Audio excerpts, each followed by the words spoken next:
Welcome to This Week in Coworking, where industry leaders get succinct, actionable insights. Hey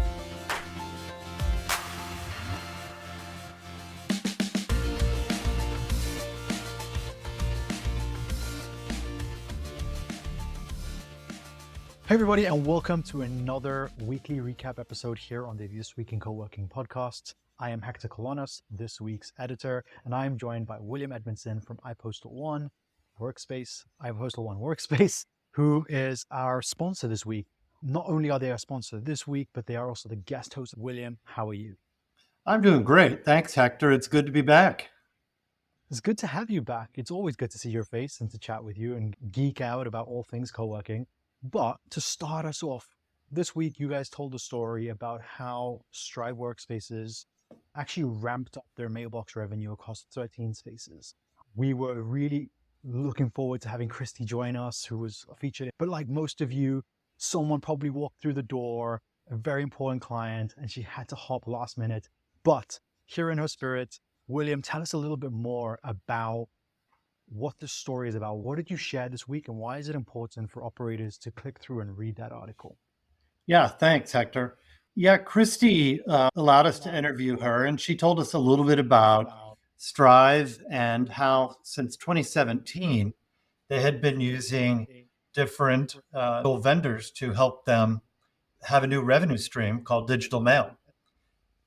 In 2024, I believe it was, she was introduced to iPostal1, and it was actually a conversation I had with Mark Burge, who is the founder of Strive, and they decided to give us a try. And what they learned very quickly is that they found that the program that we have was easier to use. Our platform, the technology was more user-friendly. They learned that the amount of money that is spent on marketing was driving them significantly more customers than the other platforms they'd used in the past. And gosh, Hector, they had such a good experience that they're now up to 13 locations with us. And if you hear Christy talking about it, we're really like part of their formula for growing revenue at places that they manage. Absolutely. And looking back at the article, she did mention that, of course, when you implement new technology, there's a bit of kind of a learning curve, a process. But she ends that quote by saying the revenue ramp up was notable.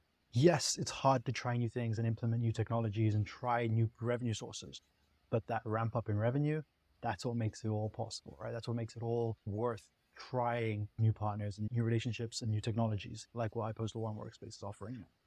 Yeah, absolutely. And what's great is a lot of people are nervous for trying something new, but they gave it a fair try in Fort Worth at a location, and they gave it enough time to let it play out. Because a lot of people will try something new and, oh, it didn't work immediately, so I'm done. They didn't do that. They let it work its course, build the revenue because, you're building the amount of customers, and it worked great for them. And they were happy with it, and they continue to grow. So it makes us feel good at iPostal1 Workspace. And I know when I was an operator, I enjoyed using it myself. Which is probably why they managed to entice you to come over and join them in helping explain the benefits of what you're building.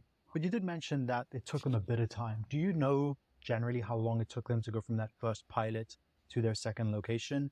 Was it like a 6-month period, a 12-month? What were they looking at that kind of ramp up? I don't remember exactly, but it seems to me that it was around 6 months for that first one. And then after that, they started coming in succession, just one after another. And as they continue to grow their company, we are part of their secret sauce moving forward. Thank you for coming on and sharing that secret of their secret sauce. That's fascinating. Do you know if they're only using, so for folks who may have heard of iPostal1 before, iPostal1 Workspace, there's essentially 2 products, right? There's the iPostal1 sort of revenue generating side, and then there's the iPostal1 Workspace or iWorkspace mail element, which is the monetizing your direct customers with mail. Are they using both, or are they just using iPostal1 right now? Their original plan was to use the iPostal1, where we do all the marketing, we vet the customers. We're not sending them a lead, we're actually sending them a customer and a piece of business. We provide the training. We do the billing. We do the collections. We do the whole thing. As with iWorkspace Mail, it's using that same cutting edge technology, that same best in class technology, and letting them improve the platform at which their own members receive their mail. So it's an upgrade to digital, putting it simply. Love that. So they're using both right now with Stripe? Not using iWorkspace Mail yet, that is in their plans. Got it. They want to add that over time. As you can really, Hector, I grew up in the hotel industry and I watched segmentation come across the different brands. And over time, there became an expectation that at certain price points, there was this amenity. At the next level, there was another amenity. And I really see that right now, people using iWorkspace Mail are providing that additional amenity that their competitors don't have. I do believe that in the next maybe 2 years, it's going to be an expectation at certain price points that you have the digital mailbox and that people can really check their mail and decide what happens to it with one touch of their app. I love that. And with that, you mentioned price points, which I was looking over the kind of the things we wanted to discuss in this week's newsletter. One of the topics I shared this week in the data section was Coworking Cafe's interesting report around the most and least expensive US metros. They dig in and they look at, for open plan workspaces, which are the most expensive. Spoiler alert, they are Santa Monica and Poughkeepsie, where kind of medium rates of 300, or the most affordable is, I think, in Greensboro. Yeah, Greensboro is $99 a month. But they also talk about dedicated desks and meeting room prices. So definitely go to thisweekincoworking.com, open that newsletter, go to the data section and look at that. But they also talk about virtual offices. And since you're in the business of, through iPostal One, selling virtual offices, let's just talk a little bit about their numbers. So they shared that in Naples, it's the most expensive US metro at $240 per month for a virtual office, followed by Trenton in New Jersey at $215, and Reno in Nevada that comes in at $209. On the other side of the table, you've got Grand Rapids in Michigan, which is, no, sorry, that was for dedicated desks. On the other side of the table, you've got Rochester, New York, and College Station, Texas, where the median price is $50. So $50 all the way up to $240. That's quite a range. That's a big jump. Yeah, it's a big jump. And it's the same, technically it's the same product, right? Like I'm paying for somewhere to receive mail, it's a registered address, etc. Why is there such a big difference? And I'll punt this over to you as someone who does this, is in this world. What affects the pricing that someone can charge for a virtual office? Yeah, times it comes down to our old tenets of supply and demand. Where does somebody want an address? And even within certain markets, Hector, we'll see that location that's in a LEED certified building on, the fan street is going to be more desirable and can charge more than somebody who's on just kind of a road by the airport or what have you. That plays a part. Now, one of the things we've seen with our partners is that on iPostal One, we've got fixed rate tiers.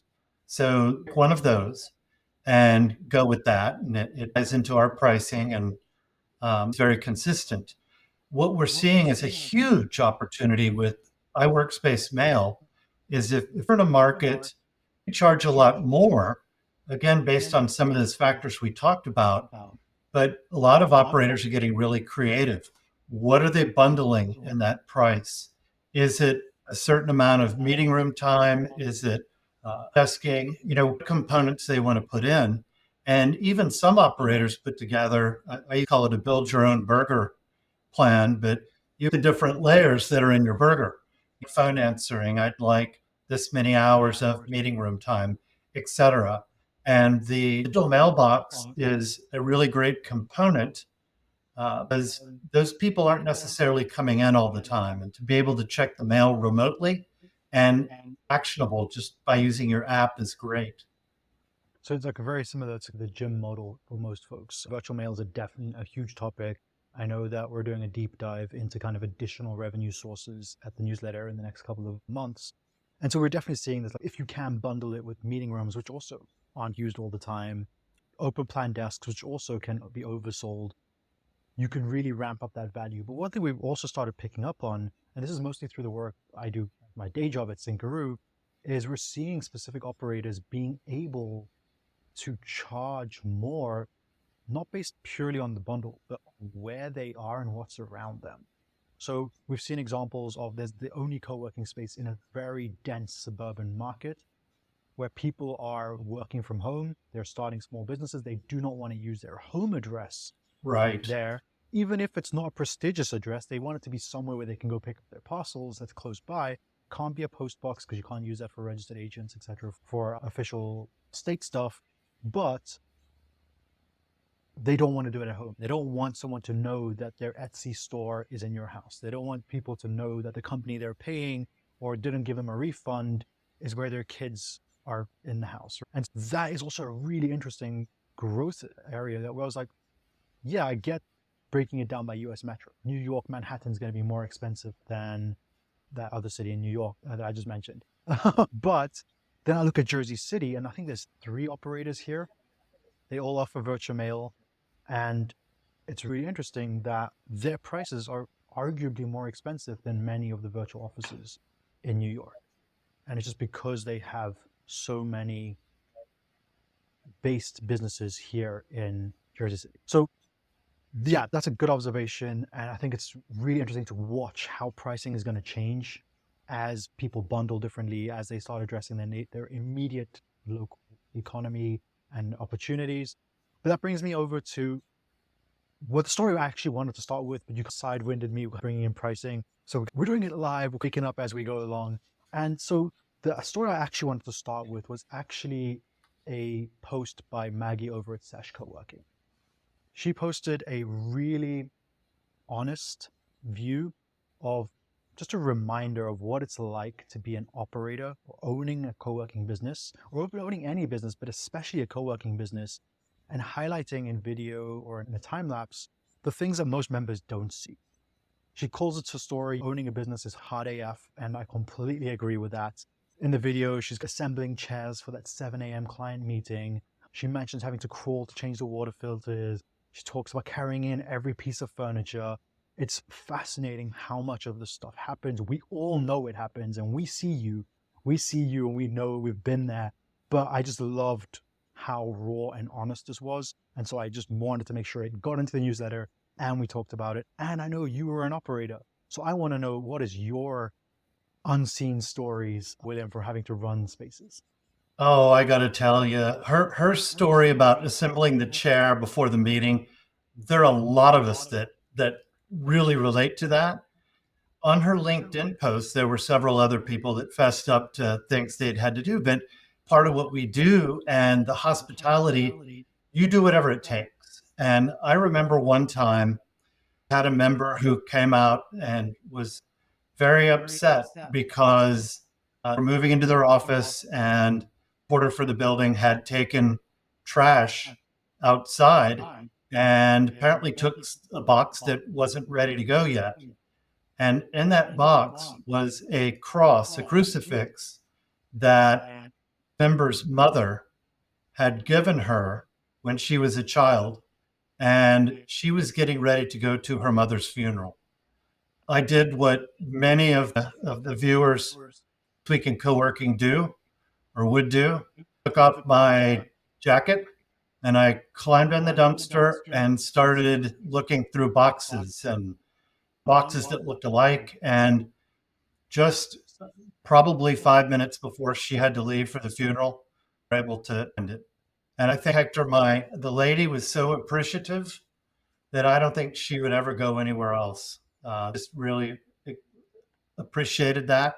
And my team really enjoyed it because there were several photos of me with my feet sticking out of a dumpster that circulated for quite a while. Oh, but I'm so glad to hear that she got her cross. And Oh, yes, yeah, you did what all of us in this industry would do.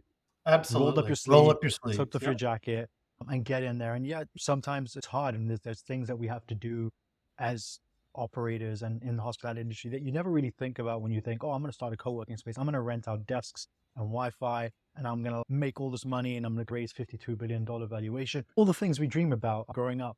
But what we don't think about is, yes, being there for that person, hosting that event for 3 people, because you know that one member needs somewhere to be right now, and they never come to anything, but they came to this event. And so you host and you smile and you present, do the things that do not make any sense in any other business, because that person at that time needed us for something. And as you said, that is hospitality, doing what it takes to serve our community.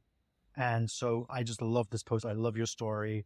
I hope that member is doing well wherever they are, but just an absolute reminder that we all have to go through so much hardship to build these businesses. And for a lot of the times it is completely unsung. For a lot of the times it is uncelebrated, but we want to change that. So if you have stories of going that extra mile that you don't feel invade the privacy or trust you have with your customers, please post them online, share that photo of William upside down in the post box and in the dustbin, send them in to us. We want to celebrate these stories, right? Because co-working is a story of humans. It's a lot about the office and the desk and the Wi-Fi. So please hit the website, thisweekincoworking.com, go to tools, share, submit those photos to us. We want to share, we want to highlight these human stories because you deserve to be celebrated, at least by your community of peers, folks like us who've been in the trenches, been in the dumpsters, and have been under the desks fixing Wi-Fi so that folks can close that deal that's so important to them. Absolutely. So this actually brings me to another story from another amazing leader. I believe she was in Brooklyn when she wrote this, but it's Ann Olson from The Shop, who runs a few spaces across different states. She makes a very short post with a very big point. And it's a point that I've definitely on this podcast gotten up on a soapbox many times about. But she says that co-working is, the hardest thing in co-working is not about getting people into the space. It's about getting people to stay in the space. Really look at how do you reduce churn? How do you improve retention is a much more important challenge for a co-working space than how do I get the next desk filled, the next member in. Of course, it's important to keep that side of the business growing, but not enough has been said that this is a subscription business. Co-working, in most of its elements, most of our products are subscription-based businesses.